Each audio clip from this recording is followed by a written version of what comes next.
Up next on Eco Company, spending their weekend among the redwoods. These teens are grabbing shovels, putting on gloves, and digging in. It's good for the environment. It gives us more oxygen to breathe. It takes in the CO2. We catch up with teens planting redwood trees on their way to planting 1 million trees worldwide. then from the field to the plate. Okay guys, so here we have the next veggie that we're gonna harvest for our veggie quesadillas. Does anybody know what this one is? Green onion. Green onion. Green onions. They're harvesting and cooking and learning about farming in the process. Plus recycling, but we're not talking about paper and plastic. 85% of what we wear and what we throw away in the country goes to the landfills, so only 15% of it is recycled. We visit a textile recycling company and learn what's going into landfills and what we can do about it. Those stories and more coming up On Eco Company, starting right now.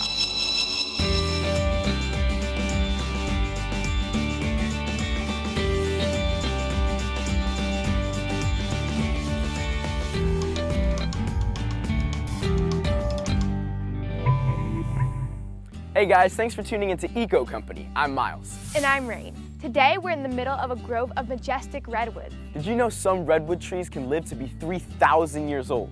We're about to meet some teens who are adding to their numbers. They're planting some new redwood trees in a park not far from here. It's part of a project to reach a very lofty goal, and Jordan meets up with them to learn more about it.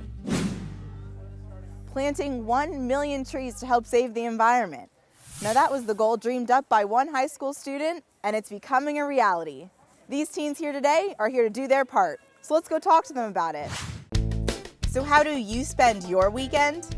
These high school students are wrangling shovels, gloving up, and learning how to plant trees. So you want it like a half to an inch above this soil. Today, these teens from Northern California are joining forces for the 4-H Club's Million Trees project. It's a service learning project, which is something in 4-H that combines like science and learning with community service. Its goal is pretty much to plant 1 million trees and inform more people about environmental conservation. The project started back in 2008 when then high school student Laura Weber got the idea off the ground. She decided to create a really big project worldwide, and she wanted to plant 1 million trees. Now 4-Hers Fiona Benjamin and Emma Filar are following in her footsteps as teen leaders on the project. And we're really happy to have so many people out here today because help spread awareness about the project. Well, I've got my gloves on. It's time for me to grab a shovel and get to work. On today's agenda, planting 26 redwood trees at a park that needs some TLC. You know, a lot of times the parks want trees planted in a certain area, and so we get together with the Park Service, find out where they want them. And they had this kind of empty glade that used to be a volleyball court. So we're kind of repurposing the picnic area today by planting trees in it. Sometimes people donate trees, sometimes we just get them, sometimes the place that we're planting at has trees that they specifically want planted. Planting so many trees in one day is no small task. So as they say, the more the merrier. That's where the Woodside Green Academy comes in. Students like Karen Estrada are pitching in to help. It's good for the environment. It gives us more oxygen to breathe. It takes in the CO2 and puts out oxygen. It's hard though. There's a lot of big roots we had to take out to plant the actual tree. It's fun though. I mean, we're still not done with our hole, but we're getting there. Roots aren't the only challenge with this terrain. The soil we have today is really rocky and has a lot of that adobe clay in it. We're basically just trying to make the hole deeper. We've already made it wide enough to put the tree in. We found a lot of rocks in there that we have to take out. That's what they're working on now, to take out the rock. Removing the rock is no easy feat, and it takes some muscle to get the job done. It's hard work, digging trenches, digging holes for the trees is hard work, but it's all for a better cause, so we're having fun, yeah. A little teamwork goes a long way, and it's not long before they're halfway done with the job. We're gonna plant 26 trees. We've already got 16 in the ground. We have dug a lot of holes, got out a lot of big rocks. They're also mixing compost into the soil to provide needed nutrients to the roots. So this is your group behind us right over here. Can you tell us what you guys are working on? Well, we're kind of on a slant, so we had to dig a hole. So we did that. We dug the hole, we got everything to the side. We had to break up a couple roots. And then we mixed some compost in the wheelbarrows, mix them in with the dirt because the dirt's kind of clay. So that like softens up and loosens the dirt a bit. And then we put it back into the trees and now they're staking. Posts can be really hard to get in the ground, but we use what's called a post hole digger, and it pounds the post into a hole in the ground. Posts help protect the young trees from snapping in the wind. And then we're gonna put like a tape around it, like a green tape. To hold it all together. Yeah. And we're also going to put chicken wire around them to help protect them from the deer and other animals that might cause them harm, and people as well. These trees will do more than help cycle CO2 out of the air. Park Ranger Pamela Neuer says they'll also help with erosion problems. And we get a lot of water run through this drainage and has been washing silt and stuff into the creek. The 4-H Club's Million Trees Project is organizing youth events like this all over the world, and it's currently at 450,000 trees and counting. Other 4-H clubs are doing the same thing, even projects as far away as Kenya and Uganda and Tanzania. It's a huge accomplishment, considering it's been less than 5 years since founder Laura Weber approached her dad Tom with the idea while still in high school. Well, I'm very proud of her. She had an idea, she developed the project, she implemented it, and even now that she's gone off to college, the project is still going. People have stepped up to take leadership roles and keep the project moving forward. Laura was just a normal 4-H'er, you know, in a small town, and she came up with this idea that's grown to be like an entire global thing. The largest project that we have going right now is in Kenya, where we've planted over 100,000 trees in the last year. And it's actually a very interesting one because it's become more than just a tree planting project. There's a lot of deforestation in Kenya. This project does reforestation, but it also gives youth opportunities to plant trees in their villages that provide food and raise money, which really helps these subsistence farmers in these poor villages in East Africa. So, from a world away to their own backyard. So it's been fun just working all day, getting dirty. These teens are greening up the world, one tree at a time. One thing that I've really taken away from the project is just one person can make a really amazing, tremendous difference by just getting other people to go along with his or her idea. I just love coming out here and getting dirty and planting all the trees because it really just feels good and it's a lot of hard work. It's hard work with a big payoff for the planet.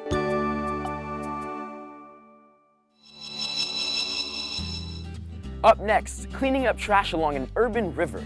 And you won't believe what they're finding. Well, I'm finding like this kind of jar. I don't know what's in here. It's disgusting. Finding pieces of shoes. These teens are learning the importance of this river to this farm. And later, adding a new item to your recycling list. In the United States, we throw out 30,000 tons a day, which works out to about 11 million tons a year. We're talking about clothing, textiles, and there's something you could do about it. More Eco Company is still ahead.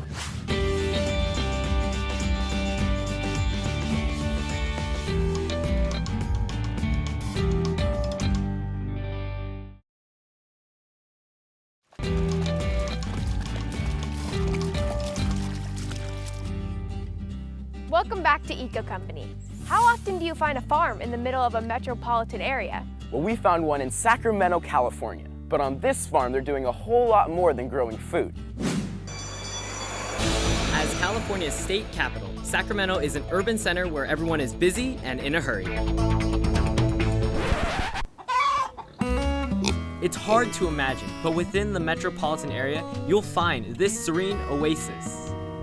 It's called Soil-Born Farms, but it's so much more. Look at all this garbage right here. Look at all these pieces right here. You should get all those. Most of it you'll find is stuff that could be recycled. Okay, there are some reminders that you're still in the city. Well, I'm finding like this kind of jar. I don't know what's in here. It's disgusting. Finding pieces of shoes. The American River runs through Sacramento and makes it possible for soil-born farms to exist. Taking care of this river is really important to the city of Sacramento because without this river, we don't grow thousands and thousands of pounds of food for the city of Sacramento at our farm. We are an urban agriculture and education project, so we are an organic farm. Tomatoes is one of our specialties. Lots of different types of peppers, potatoes, cucumbers, different squash. We also do a lot of education programming. So we have kids from age pre-K through 12. Sarah Barnes is the education coordinator. We teach them about the difference between organic and conventional agriculture. We do a lot of environmental education. Summer is busy with day camps, and during the first week, older students like Eric Beers learn the lessons they'll pass on to younger campers. It's important because we know that everything came from right here, and we know all the farmers who grew it and harvested it, and just everything came locally instead of so it's healthier. Last summer, Helen Birch was a camper. This year, she'll be a counselor. I really like getting to try all the different types of vegetables here because I don't normally do that. Exposing them to new things, it just opens up their world a little bit more and is going to really serve them in their future. The younger generation is the future, so why not help them out, to help themselves out. If it seems unlikely that city kids would put down their cell phones and tablets to pick up farm tools, then you need to know a secret. It can be fun. One of the most enjoyable things for me is to see kids come out here and get dirty and work in the garden, and then at the end of the field trip have the working in the garden part be their favorite part of the whole field trip. It's just the scenery, it's something you don't get to see that often. And the best view is just a stone's throw away. Education Director Guy Galante often uses the American River for lessons on the environment. Most kids have enough environmental sense to know that taking care of rivers is important for plants and wildlife. But it's the connection between the river, the farm, and the community at the top of his lesson plan. Taking care of this river is important not only to those geese and these plants, but it's important to you, and me, because without this river, we can't water the crops. Plastic bag full of water. Piece of paddle right here. I was really surprised when I found all that trash in just 30 yards compared to 32 miles of that river. It's really important for the kids to understand not only where their food comes from, but where their water comes from. Finally, all the learning and all the work is rewarded with a lunch the campers harvest and cook themselves. Okay guys, so here we have the next veggie that we're gonna harvest for our veggie quesadillas. Does anybody know what this one is? Green onion. Green onion. Green onions. Do you know what the other name is for it? Scallions. Scallions, right. Even city kids who love fast food can get excited about something called dinosaur kale. Yeah, it kind of looks and feels like what I would imagine the skin of a dinosaur to be like, kind of scaly and bumpy. I've got a beautiful green pepper. Okay, I think we've got plenty of veggies for our veggie quesadillas. Let's head back to the kitchen and start prepping our veggies. They get to see where their food comes from. They get to try new things that they haven't tried before and see that healthy food can be delicious as well. The kids that come here literally see the food go from the field to the plate.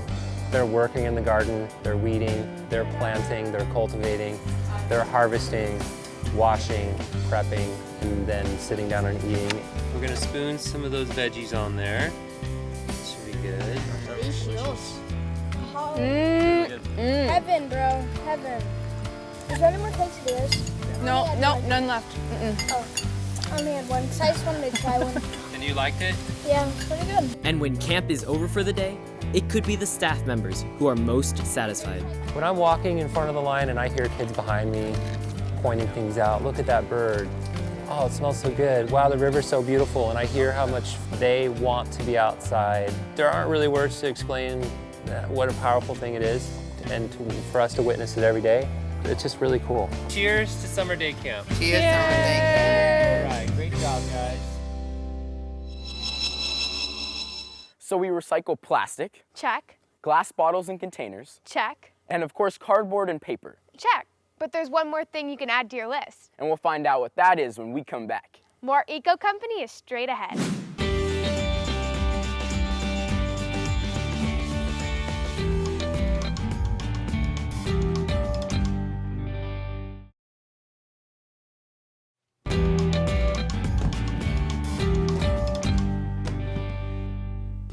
We're all conditioned to recycle paper, plastic, and glass. Right. Well, at least I hope we are.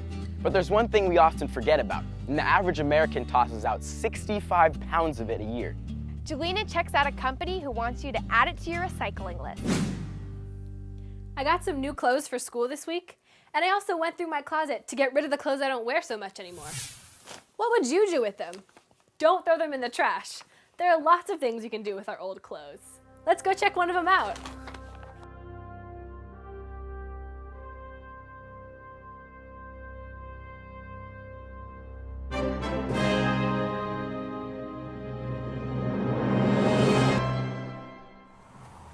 You could take your old clothes to Goodwill or donate them to your local thrift shop. Or you could put it in here. It's as easy as this. Everyone knows to recycle cans and bottles, but what about clothes and shoes? That's the mission of Use Again and other textile recyclers. I'm the guy who picks up all the clothes. Driver Noel Felipe gets his workout on the job because clothing is heavy. How many pounds of clothes do you usually pick up? It could be a range from 5,000 to 8,000, really depending on the route and how heavy it is. Wow, that seems like a lot, right? It is a lot, yes. And yet, it's just a fraction of what gets thrown away when Americans have worn out, outgrown, or tired of their clothes. Julie Fakir is Use Again's government relations manager. 85% of what we wear and what we throw away in the country goes to the landfills, so only 15% of it is recycled. After picking up the recycled clothing at over 30 green and white bins on his daily route, Felipe's truck goes back to the warehouse for sorting. We collect the clothes and go through a separation process from shoes and clothes. What's possibly usable, what's not usable.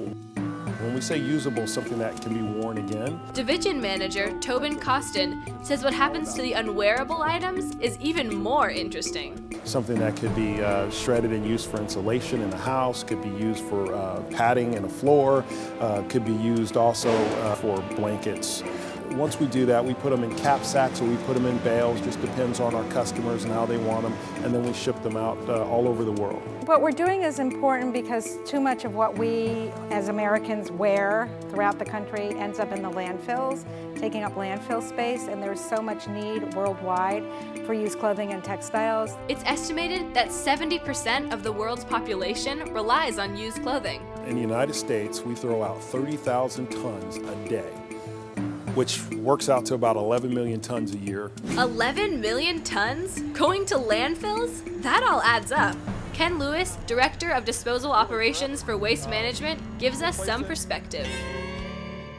We're standing on a couple hundred feet of trash right now that was built up over a period of about 15 or 20 years. Overall, there's about 55 million tons of trash at this location already in place that has been placed here since the early 1980s. None of this comes out. All of this that people have thrown out is just staying here, never being used again. Yeah, it's designed to be here forever. All that stuff in the landfill produces gases such as methane. It's a greenhouse gas that's bad for the planet if left to escape into the atmosphere. The reason why we recycle textiles is because we want to make sure that we do our part with the carbon emissions throughout, not only in our local communities, but throughout the world. Keeping just 1 pound of clothes out of the landfill has a surprising benefit. For every pound of clothes, we're actually saving about 7 pounds of carbon emissions into the air. In fact, there's a big cost to making jeans and other cotton garments, which isn't measured in dollars and cents. When you talk about clothes and cotton, it utilizes more pesticides than any crop in the entire world, utilizes more water and more resources overall. So just the opportunity to recycle or repurpose clothes, that definitely saves the environment. Usable pairs of shoes go to new owners. The others and those single shoes can also have a new life as a completely different product. So that goes to one of our vendors, and they utilize the rubber for playgrounds, and they utilize the leather. So we try to make sure that we repurpose and reuse everything. There is one thing you can do to help the collection process. The only thing we ask of folks that utilize our service is to just have it in a Tide plastic bag. Oh, I didn't put mine in a Tide plastic bag. I put it in a paper bag. I was trying to be environmentally friendly. Oh, I forgive you this time. Next time you're in trouble though. When clothes aren't properly bagged, they can get dirty, and it's more work for the driver. They do reuse the plastic bags whenever possible. You can find Use Again in various cities across the country, but if it's not in your town, there are alternatives. Maybe it's something they want to go through churches or municipalities to recycle. all of it's good things as long as you're utilizing some sort of service. Because clothes might go out of fashion, but recycling never does. If we continue to add these clothes to the landfill, we're going to be in a situation where the carbon emissions go up, we're going to be utilizing more water, and it's just not going to be good for the resources for our planet. If your campus is doing something to go green, we want to hear about it. Grab your video camera and start rolling. Create a video and upload it to our website at eco-company.tv.